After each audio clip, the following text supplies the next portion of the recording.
oubliés du pipeline, c'est une exposition sur le thème de l'oubli des populations du Caucase, qui sont des populations de déplacés et de réfugiés des conflits du Caucase des années 90, en marge du pipeline BTC, qui est donc le pipeline de Bakou-Tbilissi-Ceyhan, qui traverse l'Azerbaïdjan, la Géorgie et la Turquie sur 1800 km de long. C'est le deuxième pipeline au monde. Le sujet n'est pas de condamner l'industrie du pétrole, car on consomme du pétrole tous les jours et ce serait hypocrite de pointer du doigt l'industrie du pétrole. Le pétrole a ses parts de responsabilité sur ces conflits du début des années 90, mais le vrai sujet de l'expo, c'est l'oubli de ces populations de réfugiés. Donc le point de départ de l'exposition, c'est Bakou, la mer Caspienne, et toujours cette notion d'héritage soviétique, c'est-à-dire les paysages de banqueroute soviétique. Donc ici par exemple un cimetière de bateaux soviétiques qui reste totalement à l'abandon depuis 1991, depuis que les Russes sont partis.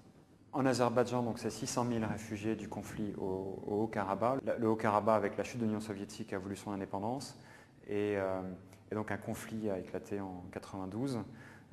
600 000 personnes ont été déplacées à l'époque et aujourd'hui encore, ces gens qui ont trouvé refuge dans des trains abandonnés, dans des immeubles abandonnés, dans des camps de réfugiés installés par la Croix-Rouge, ces gens-là sont toujours, depuis 15 ans, dans ces trains, dans ces tentes et dans ces bâtiments.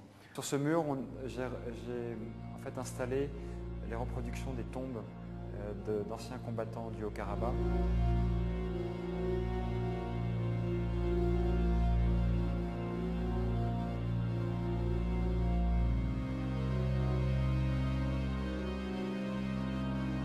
La Géorgie.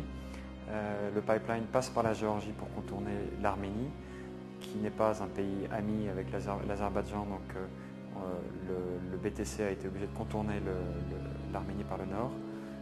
La spécificité de la Géorgie, c'est le conflit d'Abkhazie et d'Ossétie, qui sont deux conflits indépendantistes qui datent de 92, 93, 94 et qui a amené le déplacement de 250 000 personnes.